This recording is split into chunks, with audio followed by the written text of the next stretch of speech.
un par de cositas. Bueno, muy bien. Vamos a ver primero la posingesta para que se den cuenta cuáles son las diferencias. Voy a hacer este esquemita que hemos hecho 400 trillones de veces. Acetil-CoA, ciclo de Krebs, y ATP. Pero voy a poner el citrato por acá porque me sirve. Perfecto. Bueno, entonces voy a poner los aminoácidos. Primero repasemos un segundito. ¿Dónde dejé el violeta? Acá, ¿no? Recuerden que los aminoácidos tienen un grupo amino, tienen un grupo ácido, tienen un hidrógeno acá y después tienen un R. Este R es diferente en cada uno de los 20 aminoácidos que conocemos, ¿no? Entonces, cuando nosotros queremos eliminar un aminoácido, es decir, queremos catabolizarlo porque tengo en exceso y dijimos, como no puedo almacenarlo, tengo en exceso y ya lo usé para un montón de cosas, listo, lo que me sobra lo tengo que degradar, ¿sí? Entonces, lo primero que hago es el proceso de transaminación. ¿Qué significa transaminar? Sacar este grupo amino. Todavía no se convierte en amoníaco, es decir, no lo extraigo, no lo dejo suelto ese grupo amino, pero sí se lo doy a otra molécula, ¿sí? Para esto, entonces, necesitamos un cetoácido. Cualquier cosa me frenan, pero se supone que esto lo sabemos. Este grupo amino va a parar a un cetoácido, el cetoácido no tiene grupo amino, entonces cuando este cetoácido recibe el grupo amino, él se convierte en un aminoácido.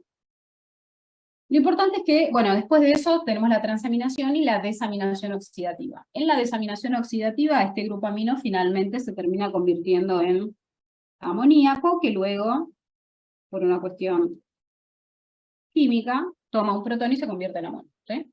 Perfecto, entonces, este grupo amino que estaba acá encajado en nuestro aminoácido termina al final libre, como amonio, ¿sí? Entonces, yo les digo, bueno, como me sobran los aminoácidos, los tengo que catabolizar, los tengo que degradar. Lo que pasa es que todo lo que me sobra del aminoácido, que no es el grupo amino, que es todo lo demás, es lo que llamamos el esqueleto carbonado, ¿sí? Ahí está, el esqueleto carbonado. Y la verdad es que ya son como varios carbonos unidos entre ellos, y si yo me tengo que poner a fabricar algo, y yo ya tengo esqueletos carbonados hechos, me vienen genial, porque me evitan utilizar energía al divino botón, ¿no? Entonces, si yo necesito fabricar cosas, puedo utilizar estos esqueletos carbonados de los aminoácidos, ¿está? Entonces, en general, ¿qué hago con el esqueleto carbonado? Veo para qué me sirve, ¿sí? Entonces, ¿qué pasa en general? Si no me sirve para ninguna otra cosa y me siguen sobrando, vamos a ver que los degradamos y obtenemos ATP. Es decir, el aminoácido completo no va a la síntesis de ATP. Le saco el grupo amino, ¿y dónde lo elimino este amonio? En el hígado. La urea. Perfecto. En el hígado fabrico urea, ahí está, y esa urea la elimino por la orina, ¿no? ¿Está bien? Perfecto. Muy bien. Entonces, yo ya sé que el grupo amino lo tengo que sacar para un lado distinto del resto del esqueleto. Tiki lo mando al ciclo de la urea, yo pichu, ¿tá? Pero el esqueleto carbonado, como les decía, de repente me puede servir para sintetizar otras moléculas, o si no es eso, lo termino oxidando y generando ATP, que está bueno también, ¿sí? Entonces, nosotros tenemos distintos aminoácidos. Les voy a decir aminoácidos, pero recuerden que estoy hablando solo del esqueleto carbonado, ¿sí? Algunos aminoácidos me van a dar, por ejemplo, acá los pongo a esta altura porque justo es el alfa-cetoglutarato. Algunos aminoácidos, por ejemplo, me pueden dar alfa-cetoglutarato. Otros esqueletos carbonados de aminoácidos me pueden dar succinil-CoA, que anda por acá. Otros me pueden dar oxalacetato, que andan por acá, ¿sí? Siempre hablando del uso de los esqueletos carbonados, ¿sí? Muy bien, entonces, ¿qué significa esto? Yo tengo esqueletos carbonados de aminoácidos que me dan distintos intermediarios del ciclo de Krebs, ¿sí? Algunos por transaminación, otros no, ¿eh? Otros requieren una vía mucho más larga que no hemos visto. Lo importante es que hay aminoácidos que, después de un montón de procesos, me terminan dando un intermediario del ciclo de Krebs. Eso es lo que les estoy contando, ¿tá? Entonces tenemos estos que me dan intermediarios del ciclo de Krebs, tengo algunos aminoácidos, esqueletos carbonados, perdón, que me dan piruvato, otros esqueletos carbonados de aminoácidos que me dan acetil-CoA, ¿está bien? Muy bien. Entonces, en esta situación de posingesta, ¿qué hace el hígado con ese exceso de aminoácidos? ¿Qué es lo que hace la mayoría de los tejidos cuando tiene un exceso de aminoácidos? Fíjense para dónde se destina esto, ¿no? Si yo entro por acá, supónganse que tengo un exceso de alanina, que vimos hace un ratito. Me dijeron que por transaminación da piruvato, ¿sí? ¿El piruvato qué hace? Se convierte en acetil-CoA, hace el ciclo de Krebs, tucu, ¿y a dónde va? Tiki, a la síntesis de ATP. Entonces, ¿qué hice con el exceso de alanina? La convertí en ATP. O sea, la terminé degradando y me sigue sumando a el ATP que produje por glucosa y demás, ¿sí? Si entro por acá, algún aminoácido, algún esqueleto carbonado que me dé acetil-CoA, me pasa lo mismo. Lo meto al ciclo de Krebs, hago tiki-tiki, fabrico ATP con ese aminoácido. ¿Qué pasa si estoy con aminoácidos que me dan intermediario al ciclo de Krebs? Exactamente lo mismo. Tiki, giran en el ciclo de Krebs, ¿en qué terminan convertidos? En ATP, ¿está? Ahora, particularmente en el hígado, ¿qué es lo que sucede? Nosotros sabemos que hay un punto, hay un momento donde también el consumo de glucosa, como el hígado consume mucha glucosa, en algún momento estos niveles de ATP sobrepasan los de ADP y se me frena, o se me va bajando la velocidad, mejor dicho, la isocitrato deshidrogenasa, ¿sí? En ese momento se me acumula citrato y se me va para la síntesis de lípidos, ¿sí? Entonces es muy loco esto, porque en el hígado en posingesta, ¿qué hago con los esqueletos carbonados de los aminoácidos? Lo mando a la síntesis de lípidos, ¿sí? Conclusión, todo me lleva a la síntesis de lípidos, ya lo hemos hablado, ¿no? O sea, todo al final. Los glúcidos se convierten en lípidos y los aminoácidos se pueden convertir en lípidos también, ¿sí? Sí, Maciel, estoy hablando solo del esqueleto carbonado. Recordá que el grupo amino siempre se va para el ciclo de la urea, ¿no? ¿Está bien? Porque ninguno de estos intermediarios del ciclo de Krebs, ni el acetil-CoA ni el piruvato, tienen nitrógeno, ¿está bien? Por eso el nitrógeno yo ya lo tuve que haber sacado antes. ¿Vamos? Yo no comprendí una cosa. Sí. Está hablando en posingesta. Así que dice de alanina, pero alanina yo voy a tener en ayunas, ¿no? No, pero vos podés tener un exceso de alanina que viene de la dieta, tranquilamente. Ah, Estás pensando en la que viene claro. solo del músculo. No, no. Sí. Vos pensás que estás con una ingesta completa de. Aparte, la alanina no es un ácido, un aminoácido esencial, así que tenemos una parva y en la dieta vas a consumir un montón también. ¿Sí? Es la misma, hace lo mismo, como tal cual de la Total, absolutamente. La alanina que viene de los animales es la misma que la nuestra. Sí, sí, sí, absolutamente. Sí, sí, sí. Lo utiliza la misma transaminasa, todo lo que viste. Sí, sí, absolutamente. Esperen que voy a leer un toque, ¿eh? Professora, Sí. necesitamos saber cuáles son los aminoácidos en específico. No, por suerte no, porque yo no me los acuerdo. No, no, Ay, está gracias. perfecto. No, tranquilos, porque no, porque yo en algún momento traté de hacerme una reglita para acordarme. Al divino botón porque no se lo tomamos tampoco, así que no se lo... Cetogénicos hay un montón también. Bueno, ahora justo vamos a hablar de los cetogénicos y los glucogénicos. Con saber que hay algunos aminoácidos que te dan glucosa y otros cuerpos cetónicos, chau pichu, ya está, ¿sí? O sea que no se preocupen por eso, ¿sí? Así que no hace falta, justo. Profe, Sí. ¿puede volver a explicar la parte de exceso de ATP? Esto es lo mismo que hablamos en la situación de posingesta en el hígado. Esta situación que nosotros ahora estamos hablando con los esqueletos de los aminoácidos, es una situación que se da un montón, porque este piruvato tenemos un montonazo que viene de la glucosa, porque en posingesta en el hígado estoy haciendo glucólisis, ¿sí? Entonces nosotros cuando hablamos de síntesis ya de lípidos, ya estuvimos hablando que esta glucosa hace todo este proceso, produce una banda de ATP y la mitocondria, cuando se encuentra con una buena cantidad de ATP, va frenando la isocitrato deshidrogenasa, porque el ATP es un regulador negativo de la isocitrato deshidrogenasa. Entonces se me acumula el citrato se exporta al citosol, ese citrato después se convierte en acetil-CoA y te va para la síntesis de ácidos grasos, ¿sí? Es esa misma situación, esa misma total, ¿eh? Nada más que ahora con el esqueleto de aminoácidos, ¿sí? ¿Está bien? Es isocitrato, ¿cómo se llama acá? Después... ¿Esta decís? Sí, La isocitrato deshidrogenasa, la enzima del ciclo de Krebs, ¿eh? A ver, es que no estaba consiguiendo leer que estaba... No, pero es la enzima la que ya venimos viendo del primer cuatrimestre, ¿eh? La isocitrato deshidrogenasa. Sí, esa misma. Sí, dale. Ahí va, perfecto. Esperen que estaba leyendo acá lo que me dice Julia. Los acetil-CoA que se forman de la beta-oxidación, ¿por dónde van? ¿Para qué síntesis? Y ahí vamos, porque eso es en ayuno. El acetil-CoA se transforma en oxalaceto. Ahí vamos, eso es en ayuno, así que ahí vamos, Julia. Bueno, muy bien.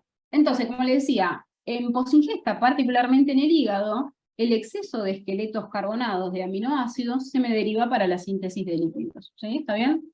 Entonces, tampoco es tan feliz decir, bueno, no importa, como una banda de proteínas, no importa que yo no las utilice, porque el exceso de aminoácidos me va para la síntesis de lípidos. Estos lípidos después son triglicéridos que se empaquetan en la VLDL, ¿no? Entonces, bueno, obvio que nada es gratuito en la vida. Bueno, vamos a la parte de ayuno, así integramos con el pizarrón anterior, para que nos demos cuenta que estos esqueletos de aminoácidos siguen existiendo. El ciclo de la urea se sigue haciendo, lo que pasa es que vamos a ver ahora algunos detalles que son distintivos y que me parecen importantes. Vamos a hacer el mismo esquemita.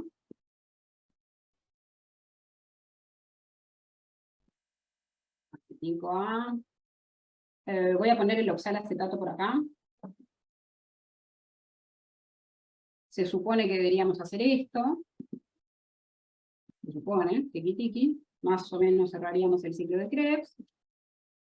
Vamos a poner ATP si quieren, para ver si terminamos haciéndolo por esta vía. Bueno, voy a poner acá la piruvato de deshidrogenasa, que no la puse antes. Ahí está. Bueno, entonces, vamos a hacer lo mismo. Yo sigo teniendo un exceso de aminoácidos para catabolizar. Y ahora viene la pregunta. Siempre estoy hablando de esqueletos carbonados, ¿no?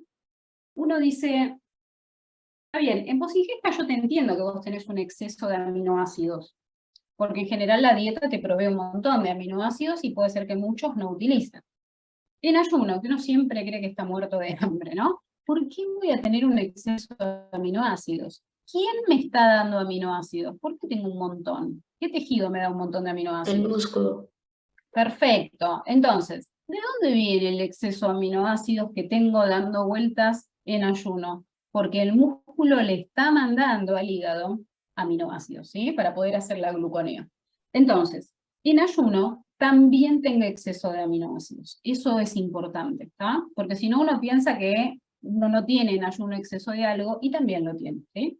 Entonces, si yo tengo un exceso de aminoácidos, fíjense que recién hablamos hace un ratito de la alanina, la pongo por acá justo porque la habíamos mencionado. La alanina que proviene del músculo, la pongo acá, transamina a piruvato, ¿sí? Para que lo acerco acá, ahí está. Transamina a piruvato, perfecto.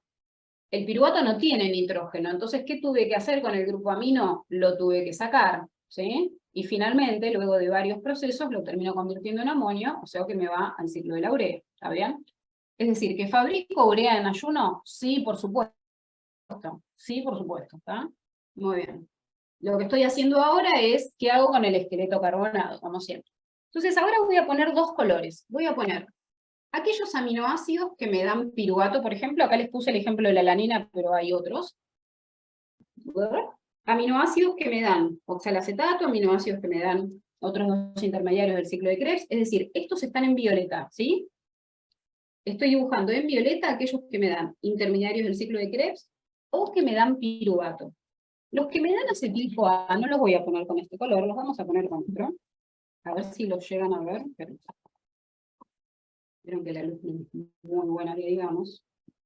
A ver el rosa. Ustedes pónganlo con el color que puedan. ¿Sí? Está perfecto. Bueno. Entonces, esperen que voy a poner la otra molécula también.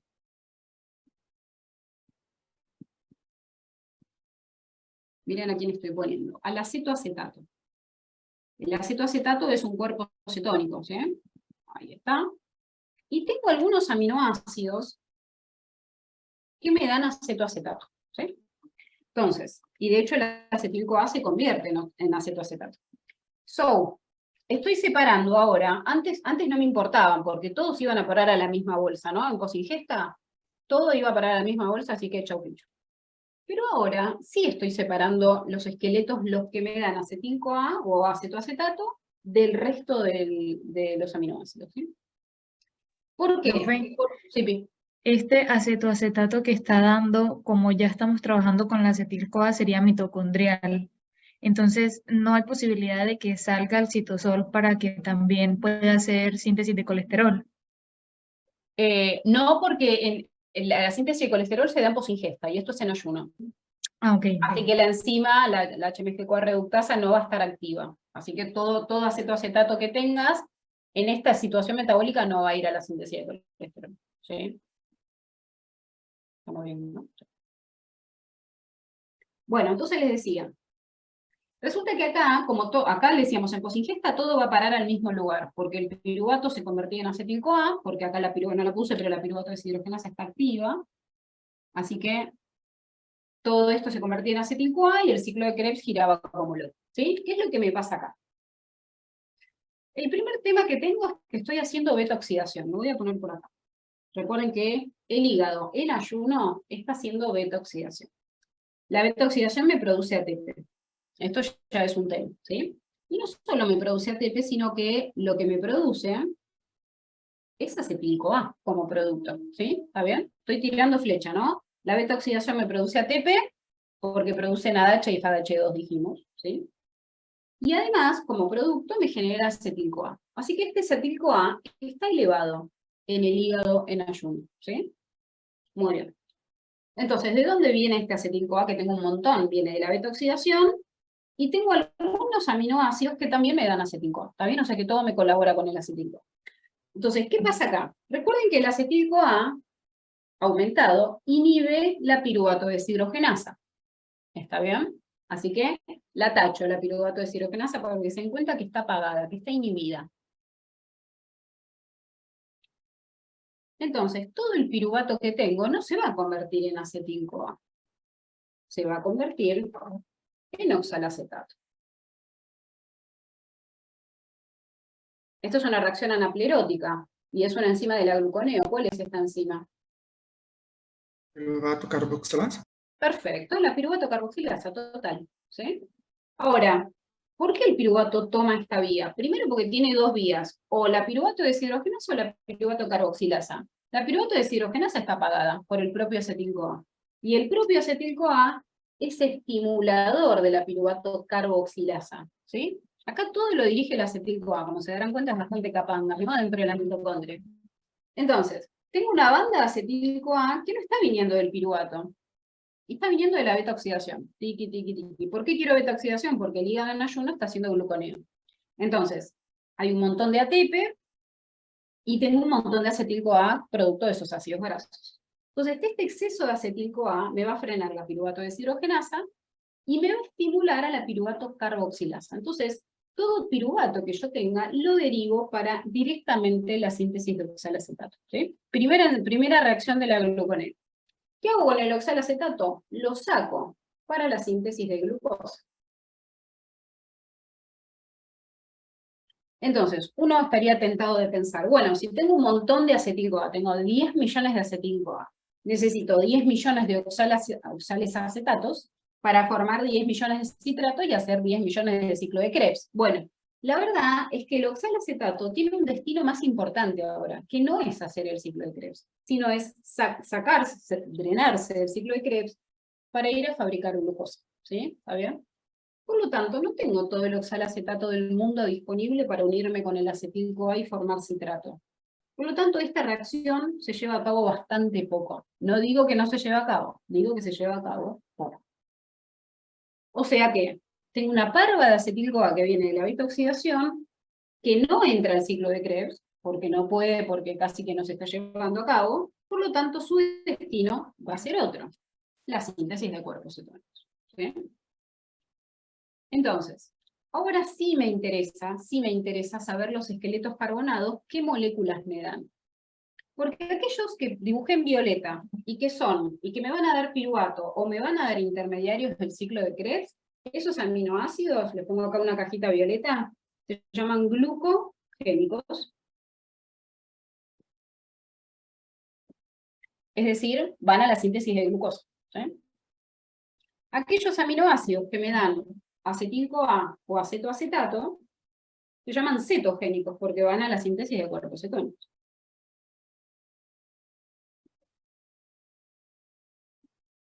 Ahí.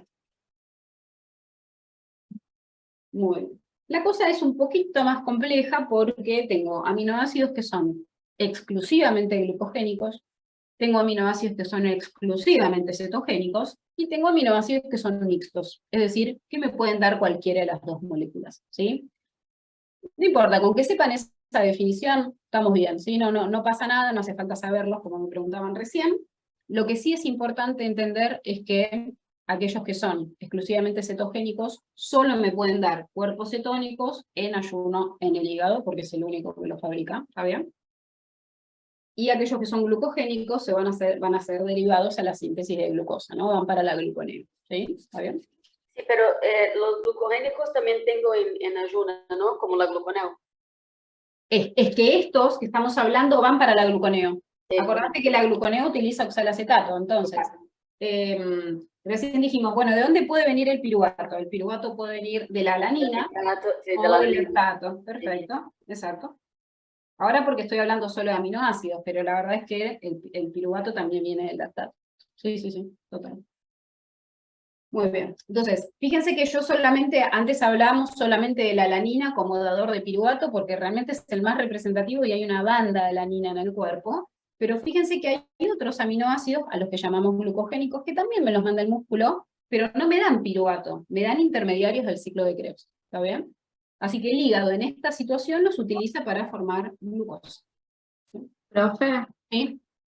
¿los cetogénicos son los que atraviesan la barrera hematoencefálica? Los ¿En este aminoácidos. caso o no? Los cuerpos cetónicos, perdón. Ah, sí, los cuerpos cetónicos los utiliza el sistema nervioso. Lo que pasa es que al principio no los puede usar porque no tiene las enzimas de la cetólisis, pero con el tiempo con el ayuno, se van induciendo. Así que sí, los cuerpos cetónicos los puede utilizar el sistema nervioso. ¿Sí? Sí. Recuerden que los cuerpos cetónicos, miren, están formados por acetil-CoA. Entonces, a mí me gusta pensar en realidad que el cuerpo cetónico es como el acetil-CoA disfrazado. Yo no puedo exportar acetil-CoA a los tejidos, porque el acetil-CoA no sale por la membrana de la mitocondria, no sale por la membrana citoplasmática, entonces tengo que mandar disfrazado acetil-CoA. ¿Cómo lo disfrazo? De cuerpo cetónico. Entonces el hígado manda esos cuerpos cetónicos, donde tiene guardado el acetil-CoA, y los tejidos utilizan esos cuerpos cetónicos. Cuando los utilizan, ¿en qué los convierte? En acetil-CoA otra vez, ¿sí? Y ese acetil-CoA en la mitocondria hace ciclo de Krebs y genera T, ¿sí? Professora, Los cuerpos cetónicos genera T. Sí, Natalia. perdão. Há No.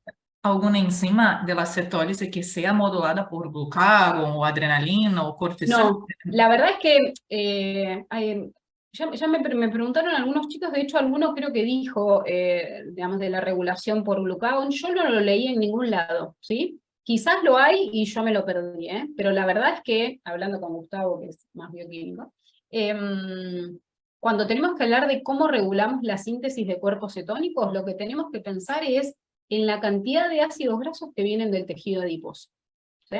Porque los ácidos grasos son los responsables, en definitiva, de la cantidad de acetil-CoA. Y la cantidad de acetil-CoA es quien me da los cuerpos cetónicos, ¿sí? Entonces, si uno tiene que hablar de la cantidad de cuerpos cetónicos que se producen, nos tenemos que fijar cuántos ácidos grasos vienen del tejido adiposo, no de la regulación de ninguna enzima en este caso, ¿sí? Perfecto. Para la cetogênese, puedo entender así, pero para cetólise, es que es mi inquietud, como dice Gustavo, Sí. me queda con la cetólise. No sé cuándo que bueno, no entiendo por qué en ayuno los tejidos saben que tienen que hacer cetólise. ¿Es la disponibilidad de cuerpos cetónicos solamente? Es que, claro, no es que saben, o sea, vos pensás que primero que la cetólisis, o sea, justo la cetogénesis y la cetólisis se dan en la misma situación metabólica. Esto es raro, ¿no? Porque se sintetizan en ayuno y se usan en ayuno también. Entonces, como vos tenés enzimas que de esos cuerpos cetónicos te generan acetil-CoA, el tejido lo va a utilizar de acuerdo a lo que necesite también, ¿no? ¿Sí? Si vos tenés un tejido como el músculo, ponele, que utiliza mucho ácido graso, de repente utiliza poco cuerpo cetónico porque no le hace falta todavía, ¿sí? Habrá que ver en un ayuno muy prolongado y cuando los cuerpos cetónicos se hagan importantes, porque al principio no lo son, y bueno, cuánta disponibilidad de ácido graso tiene para ver si necesita usar cuerpos cetónicos o no, ¿sí? Entonces, más que saberlo es cuando lo necesita. ¿Sí? Dale. Es que como son en lugares distintos, la cetogénesis es en hígado y la cetólise va a ser Es para todos los demás, los claro. dos lados. Así que por esto es la Claro. misma situación, pero es distinto. Claro, es distinto, pero porque Pero vos... bueno, entendí. Pero pensemos, mira, pero es interesante lo que preguntás porque los cuerpos cetónicos se sintetizan como un combustible metabólico alternativo a la glucosa, Esa es la realidad, ¿no? Como yo les contaba. Yo me imagino siempre hablar de un ayuno muy largo, tipo la película del náufrago, ¿no? De Tom Hanks. Decimos, está mucho, pero mucho, mucho tiempo en una isla donde está comiendo muy, muy poquito, ¿no? Entonces, dijimos, el proceso que regula la glucosa, la glucemia, es la gluconeo, ¿no? Así que el hígado está haciendo gluconeo durante días. El hígado se agota haciendo eso, o sea, no es gratuito, ¿no? Porque cada molécula de glucosa me cuesta 6 ATPs, o sea, es un montón, ¿no? Entonces, el hígado está bien, está haciendo beta-oxidación y se banca la gluconeo, pero cuando el ayuno se hace muy prolongado, la glucosa empieza a bajar y queda como clavada en niveles basales tipo, necesarios para la vida, pero no mucho más, ¿no? Entonces ahí el hígado lo que empieza a hacer es, empieza a aumentar los niveles de cuerpos cetónicos porque son más baratos de hacer. No gastan, pero básicamente no gasto ATP en hacer esto, ¿sí? Entonces, el hígado lo que dice es, mira, te empiezo a mandar menos glucosa porque ya no doy abasto, pero te empiezo a mandar cuerpos cetónicos, que es una molécula alternativa. Y que el sistema nervioso puede consumir, no le gusta mucho al principio, pero lo puede consumir. Por lo tanto, entonces estamos como dándole un segundo combustible al sistema nervioso para que siga tirando, ¿no? El lóbulo rojo sí que no, obviamente ya sabemos, pero el sistema nervioso lo puede hacer. Por lo tanto, entonces, los cuerpos cetónicos a muy largo plazo están por encima de la glucosa, inclusive, de los niveles de glucemia. Se hacen un combustible metabólico muy importante. Entonces, en ese caso es como que no le queda otra a los tejidos, ¿no? Es como, o consumís cuerpos cetónicos o consumís cuerpos cetónicos, ¿sí? ¿Está bien? Gracias, sí. Bueno, muy bien. Vamos con el resto de las preguntas que no me quiero olvidar. ¿Dudas de esto? ¿Qué más que me quieran preguntar? Esperen que voy a ver si me están hablando con mucho. ¿Todos los aminoácidos hacen transaminación? No, Carlos. Los esenciales, no. No hacen transaminación. No tenemos cetoácido para la transaminación. ¿Hace falta saber cuáles son los esenciales y no? No los preguntamos, la verdad. No sé si ustedes después como médicos lo necesitarán, pero quería hacer una consulta acerca del colesterol. ¿La síntesis del mismo sí, es en posingesta? ¿La degradación en ácidos biliares? No, la degradación de ácidos biliares, Ana, no tiene que ver con el ayuno tanto y la posingesta, ¿eh? Lo de los ácidos biliares tiene que ver con cuánto vos volviste a absorber del intestino, ¿eh? La síntesis de esteroide... La síntesis, los esteroides, como por ejemplo como hormonas, tienen que ver con otros procesos que no es el ayuno y la posingesta. No todo se regula con el ayuno y la posingesta. Si vos tenés que sintetizar una hormona sexual, por ejemplo, no tiene nada que ver con el ayuno y la posingesta. Tiene que ver, no sé, si es una mujer, con el ciclo menstrual, o si es un hombre, no con la etapa de la vida en la que se encontrará, ¿sí? No todo se resume al ayuno y la posingesta, ¿está bien? Ahí va. Necesito ayuda con la regulación de la HMG-CoA reductasa, con la parte génica. Creo que me confundí en lo que anoté. Bueno, ahí vamos, esperen, ahí vamos, que no quiero olvidarme del otro. Así que dejo ahí el chat abierto para no olvidarme. Esto lo borro, ¿está bien? Vamos a hablar de la acetil-CoA carboxilasa y el malonil-CoA en el músculo, antes que me olvide. Y ya me olvidé del otro que habíamos dicho, esperen. Ah, y la síntesis de BLDL en ayuno, ¿está? Mira eso. Profe, una pregunta rápida. Sí, dale. La reductasa quinasa, ¿tiene otro nombre? La verdad es que no conozco otro nombre de la quinasa. Porque yo estuve haciendo un choices Sí. y había una pregunta tipo, ¿cómo se regulaba la HMG-CoA reductasa? Sí. Y entonces la respuesta correcta era que desfosforilada por una MPK. Y no entendí. Claro, no, la MP quinasa decís. Sí, por Fosforilada eso por la que... MP quinasa. Claro, la MP quinasa es la que se activa con el AMP. Sí, ¿Sí? pero tipo Pero no es la quinasa esa, ¿eh? Ah, entonces también tiene esa No, claro. regulación. Vos tenés la regulación de la reductasa quinasa y de la reductasa quinasa, ¿sí? Sí. Y después tenés la MP quinasa por otro lado, que son distintas. Ah, está. ¿Está bien? Gracias. Ahí va. Perfecto. Bueno, vamos con el acetil. Entonces, ahora estamos en músculo, que recién me preguntaban. Y lo que tenemos es acetil-CoA por acá, la acetil-CoA carboxilasa, TUCU y el malonil-CoA. Bueno, y voy a hacer como una mitocondria por aquí. Y voy a poner, espérame. las crestas mitocondriales, y voy a poner CAT1 por acá. Ahí está, muy bien. A5A.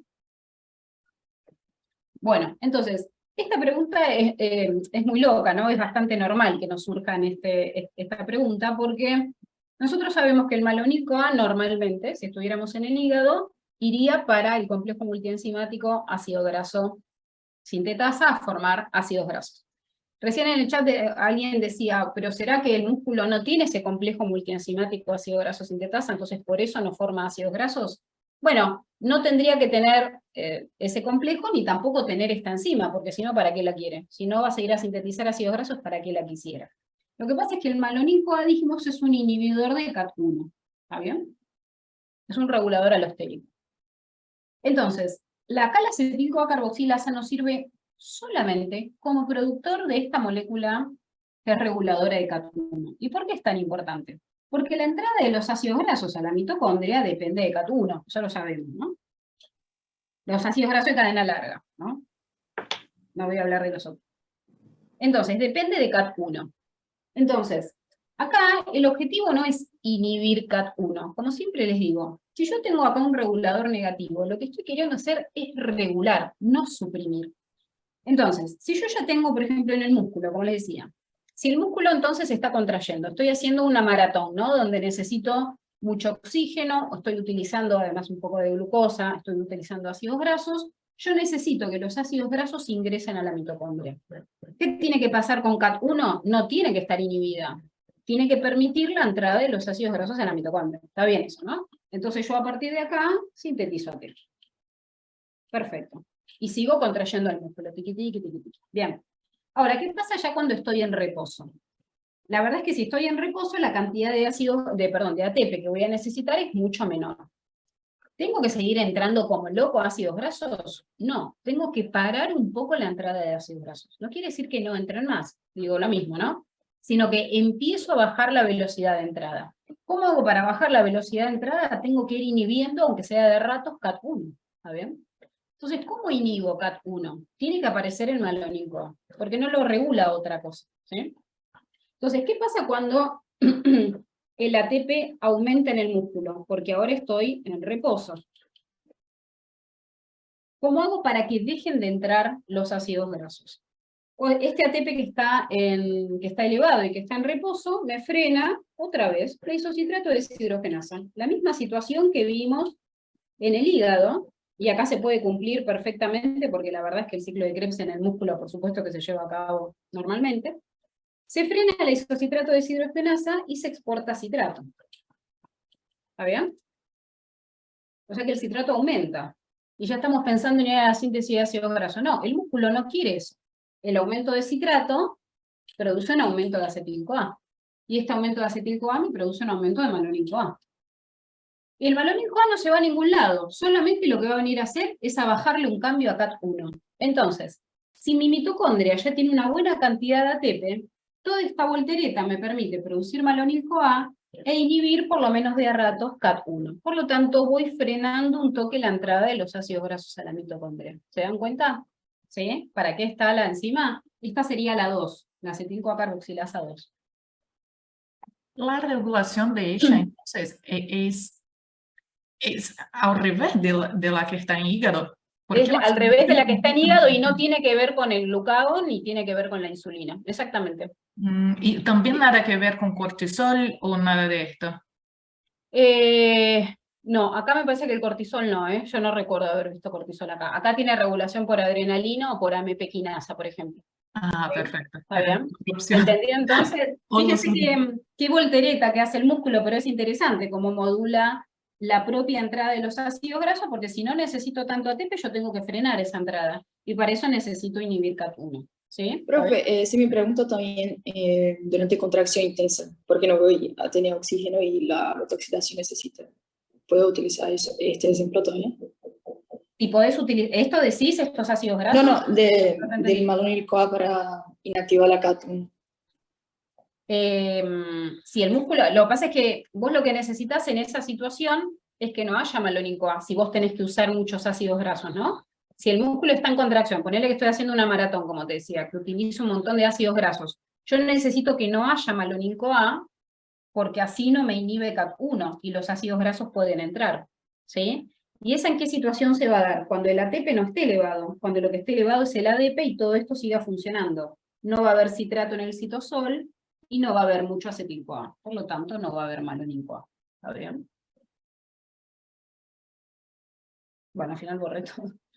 Entonces, si yo estoy contrayendo el músculo y yo necesito ATP y necesito que entren ácidos grasos, yo no tengo que tener malonyl-CoA, porque el malonyl-CoA me inhibe la entrada del ácido graso. Yo no quiero eso ahora, ¿sí? Por lo tanto, entonces, lo que necesito es que el malonyl-CoA esté muy bajito, ¿sí? A ver, profe, perdón. Perdón, pero lo que digo es que una contracción anaeróbica, porque no voy a tener oxígeno. Y la beta-oxidación necesita de oxígeno. Para. ¿Tenés la contracción aeróbica y entonces? Anaeróbica.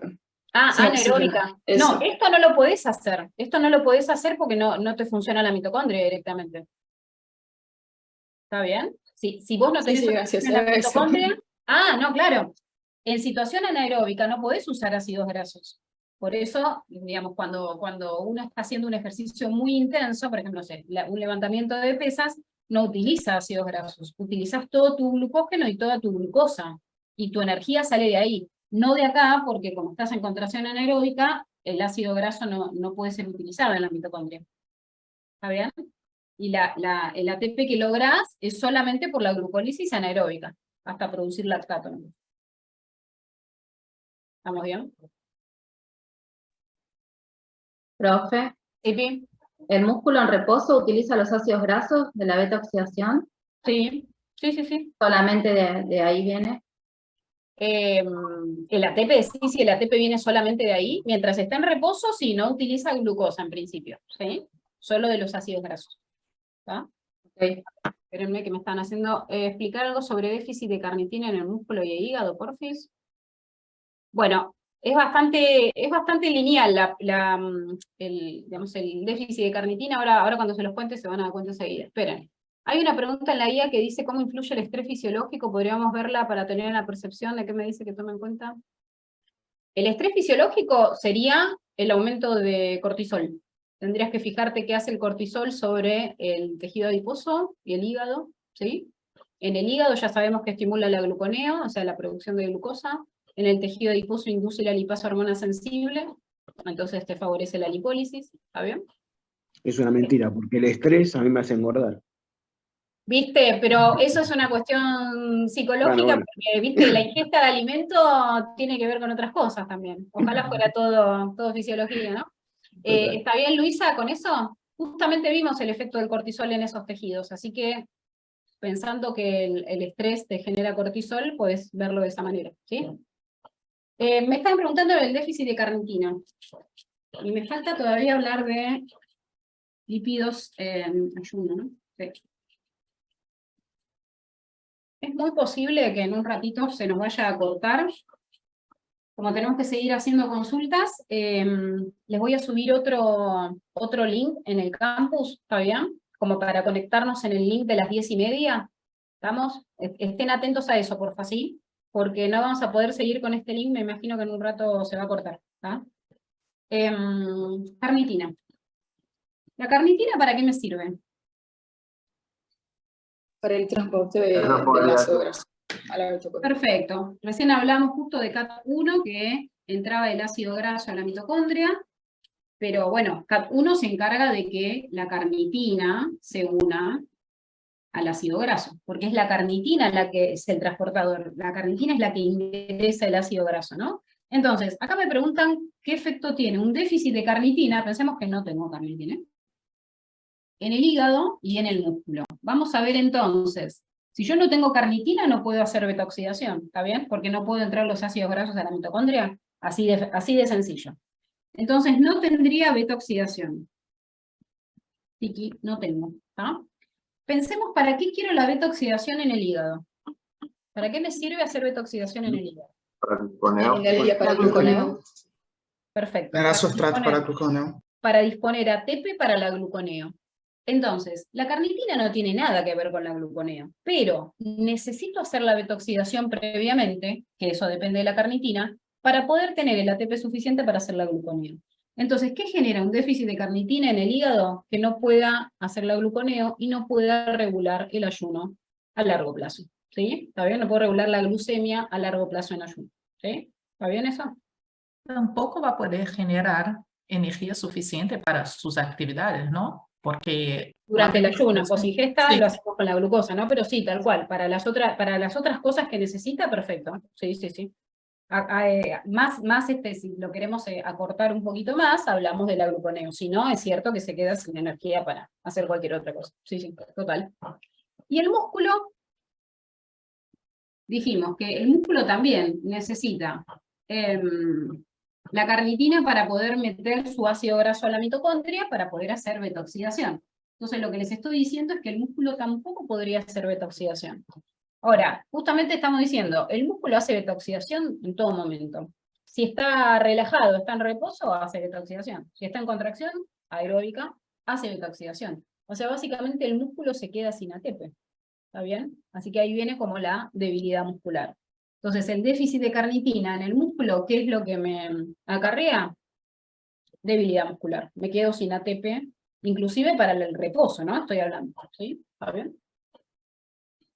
Así que, si me dicen que me falta carnitina, lo que me tengo que fijar es la carnitina en qué proceso está implicado, y fijarme que si no tengo carnitina, ese proceso no se lleva a cabo. ¿Qué consecuencia me trae que ese proceso no se lleve a cabo? ¿Sí? ¿Está bien?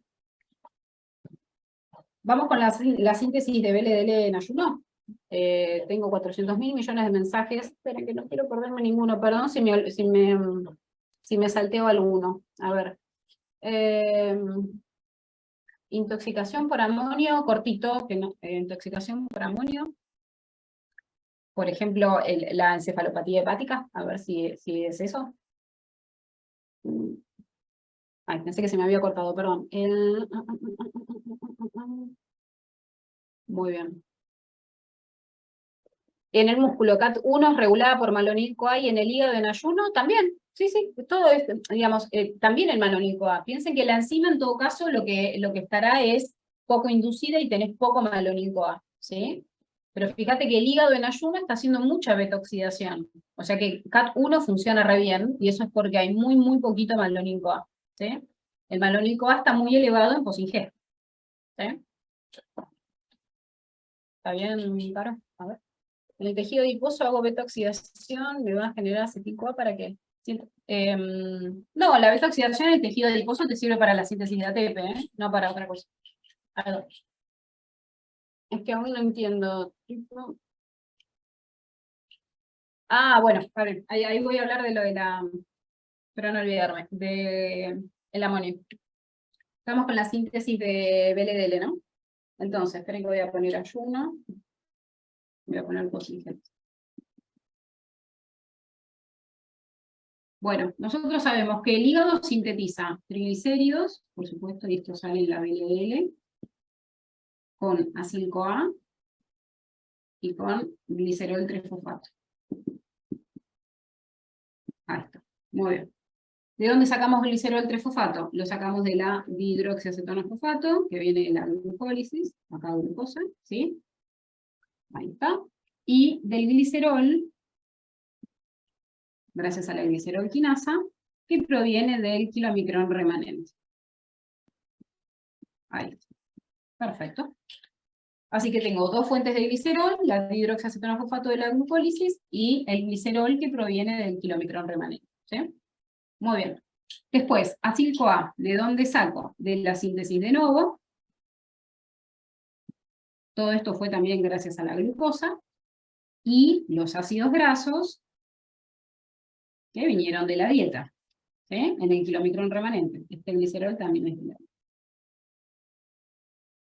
ahí está. Entonces tengo ácidos grasos, una mezcla, de dónde vienen, y el glicerol 3-fosfato, una mezcla también. ¿Está? Perfecto. Entonces, inclusive puedo tener de la IDL, ¿no? Si quieren, podemos juntar la IDL, que algo de triglicéridos trae, así que podrían ser los propios que liberó la BLDL y es recaptado en un ratito, ¿sí? ¿Qué pasa en el ayuno? Dijimos que los ácidos grasos van casi todos a la beta-oxidación, ¿sí? Los ácidos grasos, ¿de dónde están viniendo? Del tejido adiposo. Miren la diferencia de dónde vienen las cosas, ¿no? ¿Está bien? El tejido adiposo, entonces, en ayuno es quien me entrega los ácidos grasos y es quien me entrega el glicerol. Acá el tejido adiposo no tenía ninguna implicancia, ¿sí? Ahora sí, acá el tejido adiposo es quien me manda los dos sustratos, el glicerol y los ácidos grasos. Ahora dijimos, los ácidos grasos van casi todos a la beta-oxidación. Y el glicerol va casi todo a formar glicerol trifosfato e ir para la gluconea, ¿sí?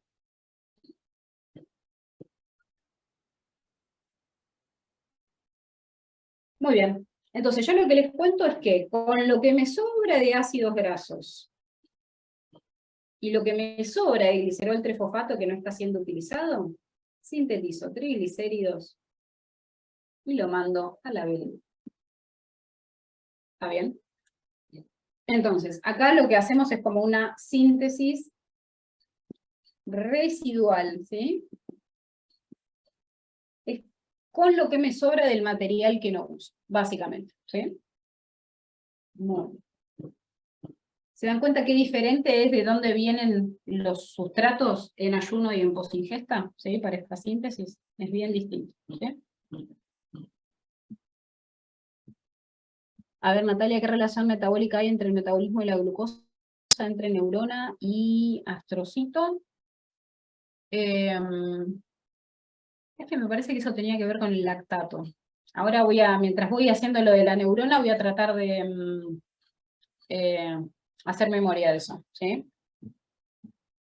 Ahí va.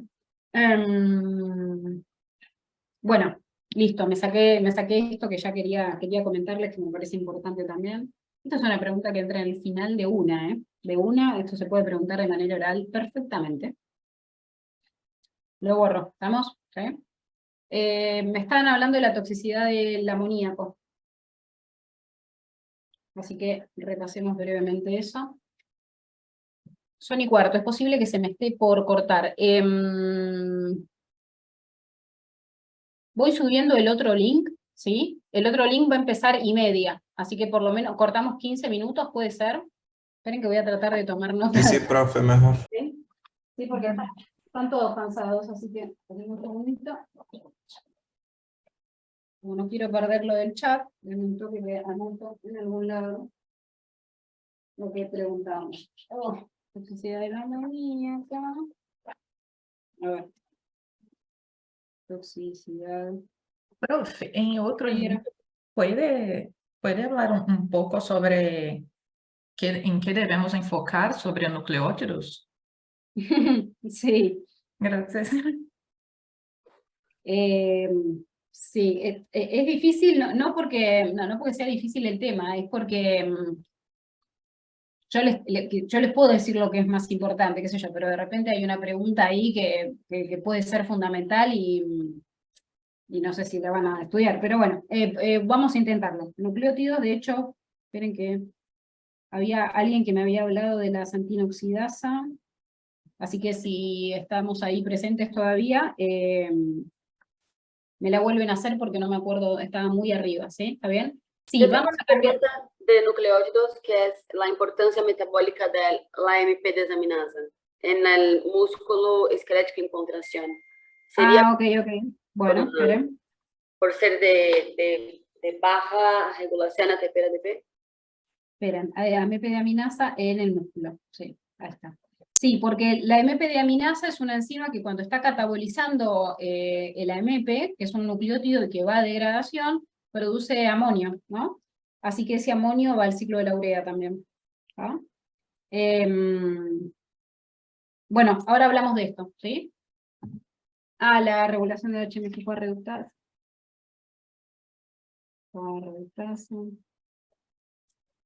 ¿Qué más me queda?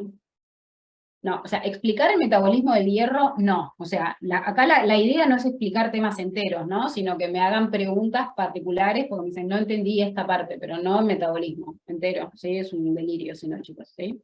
HMG reductasa ya lo puse, ahí estamos. Bueno, hagamos una cosa, cortamos un ratito, voy a subir ahora el link y nos vemos 10:30, ¿sí? ¿Está bien? No sé si se va a unir Ale también o no, si ya llegó.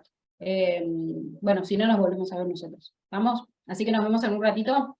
Dale. Hacemos así. Perfecto. Los veo. Ok, profe. Chau, chau.